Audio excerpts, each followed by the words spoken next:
جو قمری مہینے اور سال ہیں اس کا شروع سے ہی مہینہ 12 ہی تھا. ان 12 مہینوں میں سے 4 مہینے حرمت والے مہینے. اللہ نے فرمایا منہا اربعۃ حرم، ان میں سے 4 حرمت والے مہینے ہیں. ذالک الدین القیم، یہی سیدھا راستہ ہے. فلا تظلموا فیہن انفسکم، تو ان مہینوں میں تم اپنے نفس پہ ظلم نہ کرنا، گناہ نہ کرنا، اپنے آپ کو نہ مارنا، نہ کاٹنا، لڑائی جھگڑا مت کرنا. یہ 4 حرمت والے مہینے ہیں. اس کا کیا معنی ہے؟ حرمت والے مہینے کا معنی ہے کہ ایسے مہینے جن مہینوں میں لڑائی، جنگ و جدال، قتل و قتال کرنا بنسبت دیگر مہینوں کے زیادہ بڑا گناہ ہو جاتا ہے. لڑائی جھگڑا تو ہر مہینے گناہ کا کام ہے، لیکن ان 4 مہینوں میں اگر کوئی کرتا ہے تو اس کا گناہ اور زیادہ بڑھ جاتا ہے. وہ 4 مہینے کون سے ہیں؟ اللہ کے نبی صلی اللہ علیہ وسلم نے صحیح بخاری کتاب التفسیر 2958 میں بتایا السنۃ 12 شہرا منها 4 حرم. سال تو 12 مہینوں کا ہوتا ہے، ان میں سے 4 حرمت والے ہیں. 3 مہینے اس میں لگاتار آتے ہیں، ذوالقعدہ وذوالحجہ والمحرم. یعنی حج کا مہینہ ذوالحجہ جس میں ہم بقرعید مناتے ہیں، اس سے 1 مہینہ پہلے والے کو ذوالقعدہ کہتے ہیں، اس کے بعد والے مہینے کو محرم کہتے ہیں جو آنے والا ہے. یہ 3 مہینے لگاتار حرمت والے مہینے ہیں جس میں لڑائی جھگڑا کرنا بنسبت دوسرے مہینوں کے زیادہ بڑا گناہ ہے. اس کی حکمت علماء نے بتائی ہے کہ پہلے زمانے میں لوگ حج کرتے تھے تو مہینوں سفر لگتے تھے، اور حج کرنے کے لیے امن کی ضرورت ہے. ابراہیم علیہ السلام نے دعا مانگی تھی کہ کسی قسم کا کوئی خطرہ نہ ہو، سفر میں کسی طرح کی کوئی دہشت گردی نہ ہو. تو اللہ رب العالمین نے 4 مہینوں کو حرمت والا بنایا، 3 لگاتار، تاکہ 1 مہینہ لوگ سفر کر کے جائیں مکہ اور پھر 1 مہینہ وہاں پر قیام کرے، پھر واپس پلٹ کے آئیں تو کسی طرح کی کوئی لڑائی جھگڑے کی بات نہ ہونے پائے. اس کے بعد ایک چوتھا مہینہ ورجب و مضر الذی بین جمادی و شعبان، ایک مہینہ ہے رجب. اس کی حکمت علماء نے بتائی کہ سال میں ایک بار آدمی عمرہ بھی کرنا چاہے تو اس مہینے کے اندر جا کر عمرہ کر سکتا ہے، امن و امان کے ساتھ، سکون کے ساتھ. یہ 4 مہینے حرمت والے ہیں. ان 4 مہینوں میں اسپیشل کون سا کام نہیں کرنا ہے اس کا ذکر اللہ نے سورۃ توبہ کی آیت نمبر 36 میں کیا ہے. اللہ رب العالمین نے ارشاد فرمایا فلا تظلموا فیہن انفسکم، ان مہینوں کے اندر اپنے اوپر ظلم نہ کرنا، کسی طرح کا کوئی گناہ کر کے، معاصی کا ارتکاب کر کے تم اپنے اوپر ظلم نہ کرنا. ایک معنی یہ بھی ہوا ان مہینوں کے اندر جنگ و جدال نہ کرنا، لڑائی جھگڑا نہ کرنا. ان مہینوں کے اندر اپنے آپ پہ تلوار نہ چلانا، اپنے آپ پہ کنکریاں نہ چلانا، اپنے آپ پر کسی طرح کا اوزار نہ چلانا. قرآن کی دوسری آیت اللہ نے فرمایا یسألونک عن الشہر الحرام قتال فیہ قل قتال فیہ کبیر، اے نبی آپ سے پوچھتے ہیں حرمت والے مہینے میں جنگ کے تعلق سے، تو آپ کہہ دیجئے ان مہینوں میں جنگ کرنا کبیرہ گناہ ہے. جنگ تو قتل و قتال کرنا، لڑائی جھگڑا کرنا، بلا وجہ مار پیٹ کرنا، یہ ہر مہینے ہر وقت میں گناہ، لیکن ان مہینوں میں اور زیادہ بڑا گناہ ہے. اسی چیز کو اللہ نے بیان فرمایا. محرم کا معنی ہوتا ہے حرام کیا گیا. کیا حرام کیا گیا؟ ایسا مہینہ جس کے اندر گناہوں کو مزید حرام کر دیا گیا ہے. اس کا دوسرا معنی علماء نے بتایا ایسا مہینہ جس کی تعظیم کی جا رہی ہے، جس کا تقدس ہے، جس کا احترام کیا جائے، اس کو محرم کہتے ہیں. اس مہینے کی فضیلت کیا؟ دیکھیے عربی کے 12 مہینے ہیں، محرم، صفر، ربیع الاول، ربیع الثانی، جمادی الاول، جمادی الثانی، رجب، شعبان، رمضان، شوال، ذی القعدہ، ذی الحجہ، یہ 12 مہینے. ان 12 مہینوں میں سے ایک مہینہ ہے جس کو اللہ کے نبی نے کہا یہ اللہ کا مہینہ ہے. وہ کون سا مہینہ ہو سکتا ہے؟ خیال آتا ہوگا کہ رمضان ہو سکتا ہے، رمضان نہیں ہے، وہ یہی محرم کا مہینہ ہے. جیسے اسلام میں ہم دیکھتے ہیں بیت اللہ، اللہ کا گھر، خانہ کعبہ کو کہا جاتا ہے. ناقۃ اللہ، اللہ کی اونٹنی، صالح علیہ السلام کی اونٹنی کو کہا جاتا ہے. کلمۃ اللہ، اللہ کا کلمہ، عیسیٰ علیہ السلام کو کہا جاتا ہے. ان سب چیزوں کا کیا مطلب ہے؟ ان کا مطلب یہ ہے کہ اللہ نے ان چیزوں کو اپنے نام سے جوڑ کر ان کی عزت کی ہے اور ان کا مرتبہ بڑھایا ہے. اس لیے بعض علماء نے لکھا ہے اللہ لا یضیف الیہ الا خواص مخلوقاتہ، اللہ رب العالمین کسی بھی چیز اور مخلوق کو اگر اپنے نام کے ساتھ جوڑتا ہے گویا کہ اس کی بہت اہمیت ہے. اسی طریقے سے اللہ کے نبی صلی اللہ علیہ وسلم نے اس مہینے کو اللہ کا مہینہ کہا. فرماتے ہیں افضل الصیام بعد شہر رمضان شہر اللہ المحرم، اللہ کا مہینہ محرم یعنی محرم الحرام کو اللہ کا مہینہ کہا گیا ہے. یہ حقیقت ہے کہ یہ امت خرافات میں کھو گئی، بہت دور سنت سے ہو گئی. سب سے پہلے ایک غلط فہمی کا ازالہ ہونا ضروری ہے. اس مہینے کی اہمیت، فضیلت جو بھی وارد ہوئی ہے اس کے پیچھے کربلا کے واقعے کا کوئی ہاتھ نہیں ہے، یا اس کے پیچھے حضرت حسین رضی اللہ عنہ کی شہادت کے واقعے کا کوئی ہاتھ نہیں ہے. 2 چیزوں کی وجہ سے اس مہینے کو مسلمان یا تو سیلیبریٹ کر رہے ہیں یا تو غم منا رہے ہیں. 2 واقعہ. ایک واقعہ یہ ہے کہ اس دن، اس مہینے میں 10ویں محرم کو اللہ رب العالمین نے موسیٰ علیہ السلام کو فرعون سے نجات دی تھی. یہ بھی صحیح حدیث سے معلوم ہوا. اور تقریباً اسی دن 10 محرم کو سن 61 ہجری میں ہمارے نبی کے جانے کے 50 سال کے بعد آپ صلی اللہ علیہ وسلم کے نواسے، جنت کے نوجوانوں کے سردار حضرت حسین رضی اللہ تعالیٰ عنہ کی مظلومانہ شہادت ہوئی تھی. یہ 2 واقعات اسی ایک دن میں ہوئے. اس میں جتنی فضیلتیں محرم کی بیان کی جائیں گی وہ ساری فضیلت وہ موسیٰ علیہ السلام فرعون سے نجات پائے تھے وہ نبی نے بتائی ہے، اس کے حوالے سے ہے، کیونکہ نبی علیہ السلام کے زمانے میں تو حضرت حسین کی شہادت ہوئی نہیں تھی. اس لیے اس سے اس کو جوڑنا اور کہنا کہ محرم احترام والا مہینہ اس لیے کیونکہ اس میں حضرت حسین شہید ہوئے تھے، اس لیے ہے کیونکہ اس کا تعلق اہل بیت سے ہے، یہ سراسر یہ تاریخی جھوٹ ہے اور یہ مسلمانوں کو گمراہ کرنے والی بات ہے. لا تظلموا فیہن انفسکم، اے مسلمانوں حرمت والے مہینوں میں اپنے اوپر ظلم نہ کرنا، کسی طرح کا کوئی گناہ نہ کرنا، خاص طور سے اپنے اوپر ظلم کرنے سے اللہ نے منع فرمایا. اور اسی مہینے کے اندر اگر ماتم کیا جائے تو سراسر قرآن کی آیت کے خلاف، اللہ رب العالمین کی مرضی کے خلاف ہے. اللہ کے نبی صلی اللہ علیہ وسلم فرماتے ہیں جو شخص بھی نوحہ اور ماتم کرتا ہے قیامت کے دن اس کے اوپر تارکول ڈالا جائے گا، اسی کا اس کو لباس پہنایا جائے گا، کھجلی کا لباس پہنایا جائے گا، اس انسان کو اس طرح کی سزا دی جائے گی. بلکہ آپ صلی اللہ علیہ وسلم نے یہاں تک ارشاد فرمایا لیس منا من لطم الخدود وشق الجیوب ودعا بدعوى الجاہلیہ، مسلمانوں کا طریقہ یہ نہیں ہے کہ اپنے ہی چہرے پر ہاتھ مارے جائیں، اپنے ہی سینے پہ وار کیے جائیں، اپنے ہی پیٹھ پہ اوزار سے خنجر سے زخمی کیا جائے. وضاحت سے اللہ کے نبی نے صلی اللہ علیہ وسلم نے ماتم سے منع فرمایا. یہ ماتم کے حوالے سے اسلام کا اسٹیٹمنٹ ہے. اب اگر اسلام کے نام پر، کسی کی شہادت کے نام پر کوئی طبقہ یہ کر رہا ہے تو سراسر اللہ کے رسول صلی اللہ علیہ وسلم کی نافرمانی کر رہا ہے. بعض نوجوان محرم کے مہینے میں اور ماتم کے دنوں میں زنجیریں پہن کر خود کو حضرت حسین رضی اللہ تعالیٰ عنہ کا قیدی کہتے ہیں کہ ہم ان کے قیدی ہیں.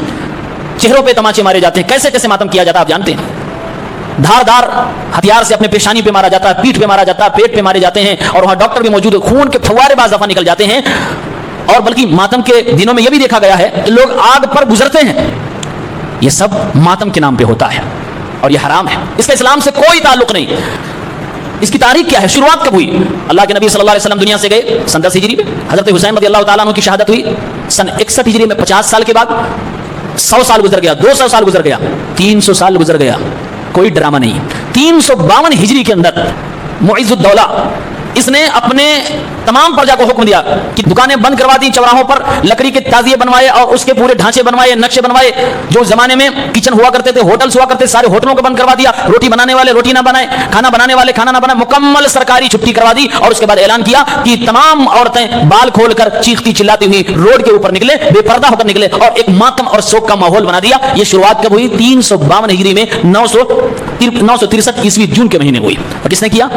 کسی سچے نہیں، ایک عیاش قسم کا بادشاہ نے کیا تھا. اس لیے امام ذہبی رحمہ اللہ تاریخ کی کتاب تاریخ الاسلام میں لکھتے ہیں یوم عاشورہ الزم معز الدولہ الناس بغلق الاسواق. معز الدولہ بادشاہ نے بازاروں کو بند کرنے کے لیے زبردستی کی اور اس طریقے سے دکانوں کو بند کروایا، عورتوں کو روڈ پر لایا. وہذا اول یوم نیح علیہ ببغداد، یہ پہلا دن تھا کہ بغداد جیسے شہر میں حضرت حسین کے نام پر پہلی بار ماتم کیا گیا. کب ہوا؟ 352 ہجری میں 963 عیسوی کے اندر. یہ ماتم کی بدعت، اس کا مسلمانوں سے، اسلام سے کوئی تعلق نہیں. یہ سراسر غیر اسلامی رسم ہے، رواج ہے. اسے مسلمانوں کو چھوڑ دینا چاہیے. تعزیہ بنایا جاتا ہے اور اس کے بعد تعزیے کو عبادت کے قابل بھی سمجھا جا رہا ہے. بعض جگہوں پر یہ رسم اتنی خطرناک ہے کہ اس تعزیے کے اندر حضرت حسین رضی اللہ تعالیٰ عنہ کی روح کو موجود مانا جاتا ہے اور ان کی روح موجود ماننے کے بعد اس کی عبادت کی جاتی ہے. میں نے خود اپنی آنکھوں سے تعزیے کے سامنے نماز پڑھتے ہوئے لوگوں کو دیکھا ہے، تعزیے پہ سجدہ کرتے ہوئے لوگوں کو دیکھا ہے. قال اتعبدون ما تنحتون، کیا تم لوگ اس کی عبادت کرتے ہو جس کو خود تراشتے ہو، جس کو خود بناتے ہو؟ واللہ خلقکم وما تعملون، اللہ رب العالمین نے تمہیں بھی پیدا فرمایا ہے اور تمہاری ساری کرتوتوں کو بھی پیدا فرمایا. جو تم بنا رہے ہو اس کا بھی پیدا کرنے والا اللہ ہے، تمہارا بھی پیدا کرنے والا اللہ ہے. تم اپنے پیدا کرنے والے کی عبادت کرو، اپنے خالق کو چھوڑ کر اپنی مخلوق یعنی اپنے ہاتھوں سے بنائی ہوئی چیز کی عبادت کر رہے ہو. اس میں مخاطب صرف بت پرست قوم نہیں ہے، یہ لوگ بھی شامل ہیں، کیونکہ یہ کسی بت پرستی سے کم نہیں ہے اور یہ سراسر شرک ہے، واضح شرک ہے. اگر اس کے سامنے سجدہ کیا جا رہا ہے، اس میں روح موجود مانی جا رہی ہے اور اس کے سامنے کھڑے ہو کے نماز پڑھا جا رہا ہے. حالی نے سچ کہا تھا، کرے غیر بت کی پوجا تو کافر، جو ٹھہرائے بیٹا خدا کا تو کافر، جھکے آگ پر بہر سجدہ تو کافر، کواکب میں مانے کرشمہ تو کافر، مگر مومنوں پر کشادہ ہے راہیں، پرستش کریں شوق سے جس کی چاہیں، نبی کو جو چاہیں خدا کر دکھائیں، اماموں کا رتبہ نبی سے بڑھائیں، مزاروں پہ دن رات نظریں چڑھائیں، شہیدوں سے جا جا کے مانگیں دعائیں، نہ توحید میں کچھ خلل اس سے آئے، نہ اسلام بگڑے نہ ایمان جائے. یہی کام اگر ایک غیر مسلم کرے تو اس کو ہم مشرک کہتے ہیں، اس کو بت پرست کرتے ہیں. اور اگر یہی کام مسلمان کر رہا ہے تو پھر مسلمانوں کی واہ واہی ہو رہی ہے، اس کو آئین اسلام بتایا جا رہا ہے اور اس کو عشق اور محبت کے نام پر اور زیادہ ترجیح اور پروموٹ کرنے کی کوشش کی جا رہی ہے. تیسری چیز ہے جو اس میں رسم کے طور پر کی جاتی ہے وہ ہے مرثیہ خوانی، اور یہ کام مولویوں کا ہے. ان کے اندر ان کو ذاکر کہا جاتا ہے. کربلا کے واقعے کو جو سب سے زیادہ جھوٹ کے انداز میں جھوٹ بول کر بول لے جائے، لوگوں کو رلا لے جائے، لوگوں کو ایموشنل کر لے جائے، اس کو سب سے بڑا ذاکر مانا جاتا ہے اور سب سے زیادہ اسی کو پیمنٹ کی جاتی ہے.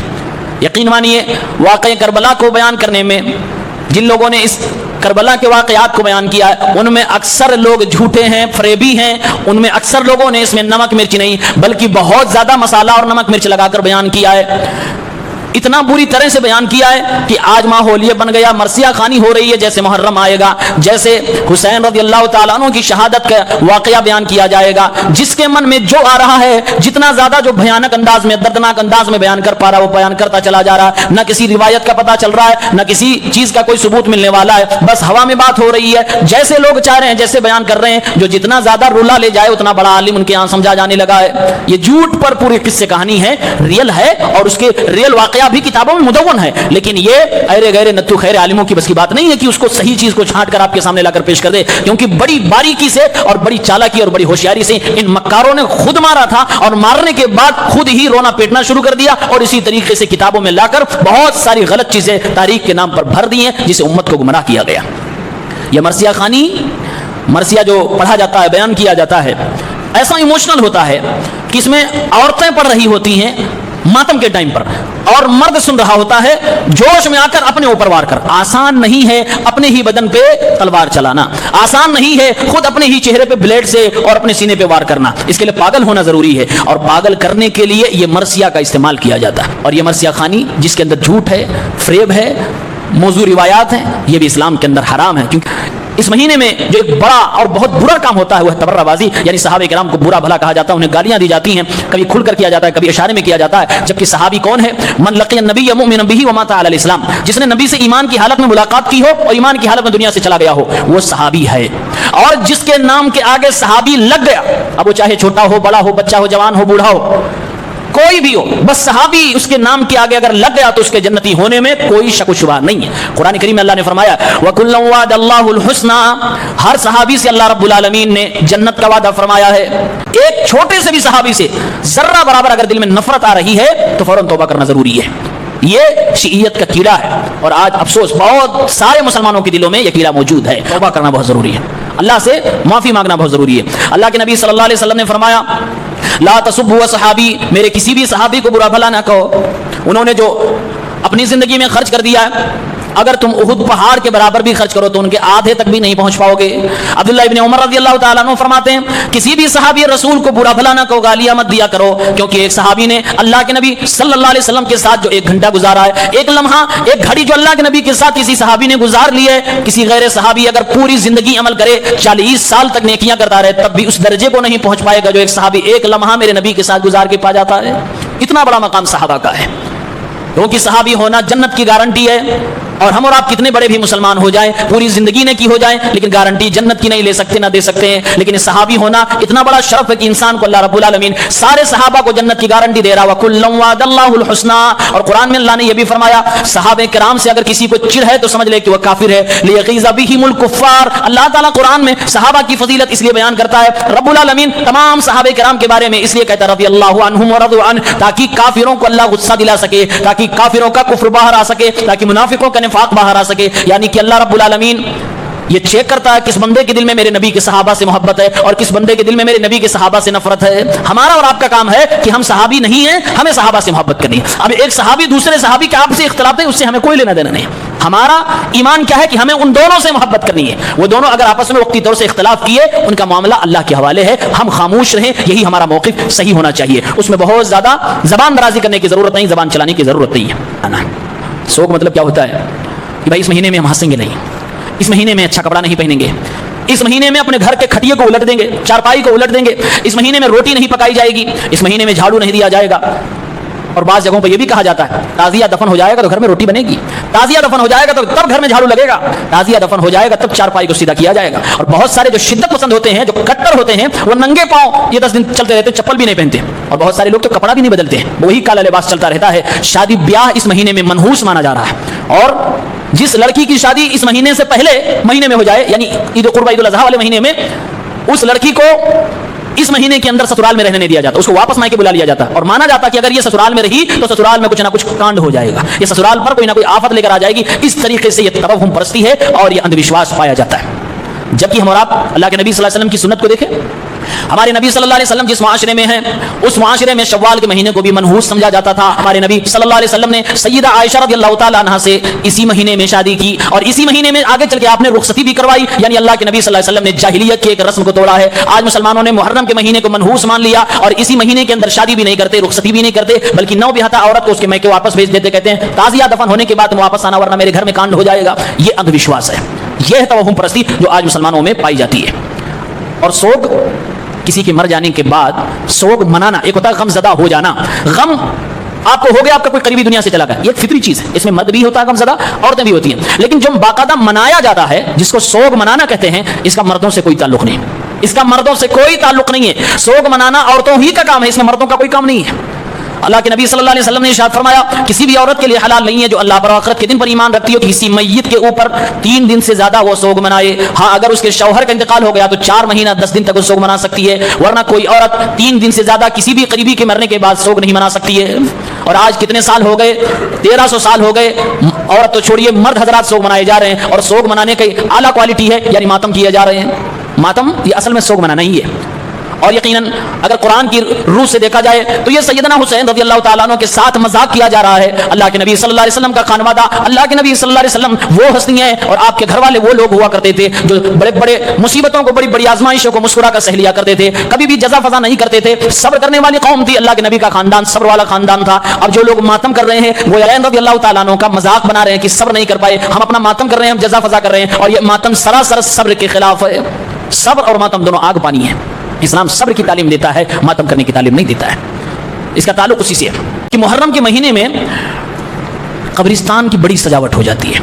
قبرستان کی بڑی سجاوٹ ہوتی ہے, لیپا پوتی ہوتی ہے, مٹی گرائی جاتی ہے, پھر اس کے بعد قبروں کے اوپر چڑھایا جاتا ہے, اور اسی طرح سے مٹی ڈالنے کے بعد مٹھائی بانٹی جاتی ہے, بچوں کو کھلایا جاتا ہے. اور اندازہ یہ ہوتا ہے کہ اگر مٹی دینے کے بعد, قبر پر مٹی ڈالنے کے بعد مٹھائی نہیں کھلائی تو قبر والے پہ بوجھ ہو جائے گا یا بچوں پہ بوجھ ہو جائے گا.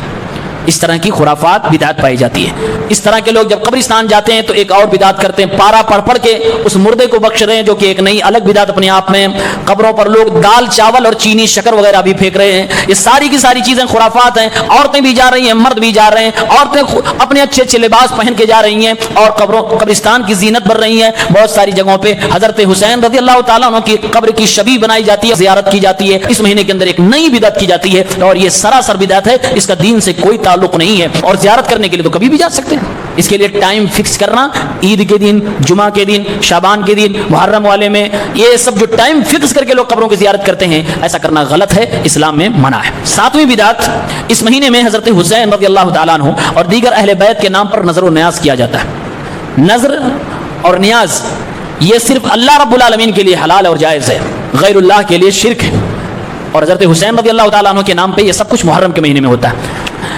محرم جیسے آئے گا, ادھر جلوس نکلیں گے, ادھر تعزیہ اٹھائے جائیں گے, ادھر ڈول تاشے بجائے جائیں گے, اور ادھر روڈوں پر سبیلیں لگتی ہیں, شربت, کہیں دودھ, کہیں لسی, کہیں حلوہ, کہیں کجیا اور ٹھوٹیوں کو بھر کے بچوں کو بانٹا جاتا ہے. اس طرح کی جو بھی چیزیں لگائی گئی, اور کہیں کہیں حلیم بریانی پکائی جاتی ہے, یہ بھی بانٹا جاتا ہے. یہ سب یہی ہے جو ہم اور آپ کو دکھتا نہیں ہے, لیکن اس کے پیچھے یہی عقیدہ ہوتا ہے کہ حضرت حسین کے نام پر نظر مان کر آپ کو کھلایا جاتا ہے. آج مسلمان سنی پوچھتا ہے کہ اگر وہ کھلا رہا ہے, شربت پلا رہا ہے, اس میں غلط کیا ہے؟ کیوں پلا رہا ہے بھائی؟ کیوں آپ کو بریانی اس دن وہ کھلا رہا ہے؟ کیوں آپ کو حلوے کھلا رہا ہے, لسی پلا رہا ہے؟ قرآن میں اللہ تعالیٰ نے فرمایا انما حرم علیکم المیتۃ والدم ولحم الخنزیر. اللہ رب العالمین نے تمہارے لیے مردار کو, خون کو, خنزیر کے گوشت کو حرام قرار دیا. وما اہل بہ لغیر اللہ, اللہ رب العالمین نے ہر اس چیز کو بھی حرام کر دیا جس پر غیر اللہ کا نام لیا گیا ہو. اللہ کے علاوہ کسی کا بھی نام لے کر اگر آپ کو کھلایا جا رہا ہے کہ آپ حضرت حسین رضی اللہ تعالیٰ عنہ کے نام پہ یہ چیز ذبح کی گئی, اس کو کھا لیجئے, یہ فلاں کے نام پہ کی گئی, اس کو کھا لیجئے, یہ حرام ہے, حرام ہے, بلکہ یہ شرک کے دائرے میں آتا ہے. دودھ, لسی, حلوہ, حلیم بریانی دیکھ کے ایمان کا سودا نہیں کرنا ہے. بچوں کو ہرے رنگ کا کپڑا پہنا کر محلے میں گھماتے ہیں, اس کو بولتے ہیں حسین کا منگتا. اور ایک گھوڑا ہوتا ہے جس گھوڑے کو ذوالجناح کہتے ہیں, اور یہاں شاید دلدل کہتے ہیں. سبز رنگ کا کپڑا پہنا کر بچوں کو محلے میں گھمایا جا رہا ہے, دروازے پہ جا کر بھیک مانگ رہے ہیں. اور عقیدہ کیا ہے؟ یہ جو مانگی ہوئی بھیک ہوگی اس بھیک سے کھانا پکوایا جائے گا, اور ان سبز رنگ کپڑا جو بچے پہنے ہوئے ہوں گے ان کو جب کھلایا جائے گا تو ان کو کسی طرح کی کوئی بیماری نہیں لگے گی. اور عقیدہ کیا ہے؟ ایک گھوڑا ہے, جانور ہے, بس اس کے پیچھے ایک عقیدت رکھ لی گئی، اس کے نیچے سے اگر بچہ گزر جائے تو اس کو کوئی بیماری نہیں ہوگی، کوئی آفت نہیں آئے گی. ایسے لوگوں کے لیے قرآن کہتا ہے، اللہ رب العالمین نے ارشاد فرمایا، یا ایھا الناس انتم الفقراء الی اللہ واللہ هو الغنی الحمید. اے لوگو، تم سب کے سب اللہ کے فقیر ہو، تم سب کے سب اللہ کے مانگتے ہو. اللہ رب العالمین غنی ہے، بے نیاز ہے. اگر کوئی کسی کا مانگتا بن سکتا تو اللہ کا، اس کے علاوہ کسی اور کا نہیں. صحابہ کرام کے ہزاروں بچے تھے، لیکن کسی بھی ایک صحابی سے یہ ثابت نہیں ہے کسی صحابی نے اللہ کے نبی صلی اللہ علیہ وسلم کا مانگتا اپنے بچے کو بنایا ہو. حضرت حسین رضی اللہ تعالیٰ عنہ جنتی نوجوانوں کے سردار ہیں، اس میں کوئی شک شبہ نہیں، ان کی خوب فضیلت ہے. ہمارے نبی صلی اللہ علیہ وسلم کے لیے دو مہکتے پھول تھے، سیدنا حسن حسین رضی اللہ تعالیٰ عنہما. تمام تر فضیلتوں کے بعد یہ دونوں نواسے اللہ کے نبی صلی اللہ علیہ وسلم کے رتبے اور مرتبے کو تو نہیں پہنچ سکتے، پھر بھی صحابہ کرام نے اپنے کسی بھی بچے کو اللہ کے نبی کا مقتا نہیں بنایا. پھر کیسے یہ آج ہم اپنے بچوں کو حضرت حسین کا مقتا بناتے ہیں؟ کیوں؟ اس لیے کہ صحابہ جانتے تھے شرک کیا ہوتا ہے اور مقتا انسان کس کا ہو سکتا، محتاج اور فقیر بندہ کس کا ہونا چاہیے. اور یہ مانگنا بھی کوئی اچھا کام ہے. اللہ رب العالمین نے، بلکہ اسلام نے جو مزاج دیا مسلمانوں کو کہ مسلمان مانگنے والا نہیں ہونا چاہیے. اگر میں کہوں کہ آپ کا بیٹا ہے اور آپ کے بیٹے کے نام پہ محلے میں جا رہا ہوں میں چندہ کرنے، کوئی بھی غیرت مند آدمی برداشت کرے گا؟ ارے ہم اتنے غریب ہیں کیا ہمارے بیٹے کے نام پہ تم چندہ کرو گے؟ تو کیا اللہ کے نبی صلی اللہ علیہ وسلم کی نواسے سیدہ فاطمہ کی اولاد حضرت حسین رضی اللہ تعالیٰ عنہ اسی لائق کہ آپ یہی قدر کر رہے ہو کہ ان کے نام پہ لوگوں سے بھیک مانگ کر اپنے بچوں کو کھلا رہے ہو اور پھر اپنے بچوں کو کہہ رہے ہو حضرت حسین کا مقتا ہے؟ ویسے انسان صرف اللہ رب العالمین کا مقتا ہو سکتا ہے دنیا میں، کسی اور انسان کا نہیں. اللہ کے نبی صلی اللہ علیہ وسلم ارشاد فرماتے ہیں، جب بھی انسان دنیا میں مانگنے والا کام مسلسل کرتا رہتا ہے، قیامت کے دن جب اللہ کے سامنے آئے گا چہرے پر گوشت بھی نہیں ہوگا.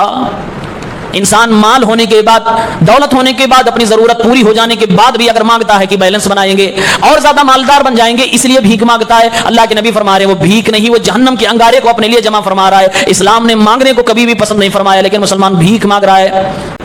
اس مہینے کے اندر بڑی جعلی نمازیں ہیں اور بہت جعلی دعائیں ہیں، جعلی وظیفے سکھائی گئے ہیں، یہ سب بنائی گئے ہیں. کسی نے ایک حدیث گڑھی اللہ کے نبی کے نام پر کہ جو 10 محرم کے دن سرما لگائے گا پوری زندگی اس کی آنکھ لال نہیں ہوگی. امام حاکم رحمہ اللہ اس حدیث کے اوپر تبصرہ کرتے ہوئے کہتے ہیں ضرور کسی حضرت حسین رضی اللہ عنہ کے قتل کرنے والے نے ہی یہ حدیث گڑھی ہوگی. جس کو حضرت حسین سے نفرت تھی وہ ان کے قتل والے دن لوگوں کو کہہ رہا کہ تم سرما لگا کے گھومو. اس طرح سے بہت ساری حدیثیں گڑھی گئی، موضوع روایتیں گڑھی گئی، سراسر جھوٹ ہے. اور آج یہ کتابوں میں علماء کرام نے چھانٹ کر الگ کر دیا ہے. نمازیں پوری کی پوری گڑھ لی گئی، 4 رکعت کی نماز، 2 رکعت کی نماز، کوئی چاشت میں، کوئی مغرب کے بعد، کوئی عشاء کے بعد، الگ الگ اوقات میں نمازیں رکعت کے ساتھ دعاؤں کے ساتھ گڑھی لی گئی ہے. ایک نماز کا ذکر ملتا ہے جس کو گڑھا گیا، کہا کہ 10 محرم کی رات کو 4 رکعت نماز اگر کوئی پڑھتا ہے نفل کے طور پر تو 50 سال پچھلے، 50 سال اگلے گناہ معافی ہو جاتے ہیں. پھر تو اس کا بیڑا پار ہو گیا. 100 سال کس کو زندگی ملتی ہے، 50 سال اگلا، 50 سال پچھلا سب کچھ معاف ہو گیا. اور یہی پر بس نہیں، 1000 محل جنت میں اس کے لیے بنتے ہیں. تو کنگ آف جنت وہی ہو گیا. سب فرضی ہے. ایک نے تو ایک حدیث گڑھی کہ 8 رکعت اگر عشاء کی نماز کے بعد کوئی انسان 10 محرم کو پڑھتا ہے اور ہر رکعت میں 41 بار سورہ اخلاص پڑھتا ہے، اسی طرح سے 111 بار ربنا آمنا فاغفر لنا ذنوبنا یہ آیت قرآن کی پڑھتا ہے تو قبر کے عذاب سے محفوظ ہو جائے گا. اس طرح کی ان لوگوں نے روایتیں گڑھی ہیں. اسی طرح سے جعلی دعائیں بنائی ہیں کہ یہ پڑھو گے اور اس رات میں پڑھو گے تو تمہاری کوئی تمنا پوری ہو جائے گی، تمہاری خواہش پوری ہو جائے گی. ان سب چیزوں کا کسی چیز کا ہمارے نبی سے کوئی واسطہ نہیں ہے. ہمارے نبی نے صاف فرمایا من احدث فی امرنا ھذا ما لیس منہ فهو رد. جس نے بھی میرے دین میں کسی چیز کا اضافہ کیا ہے وہ ساری کی ساری چیزیں مردود ہیں، اللہ کے ہاں قابل قبول نہیں ہوگی. ایک عالم کہتے ہیں لا یشرع فی ھذا اليوم شیء غیر الصیام. 10 محرم کو، عاشورہ کو سوائے روزہ رکھنے کے شریعت میں کوئی اور کام کرنے کے لیے نہیں کہا گیا.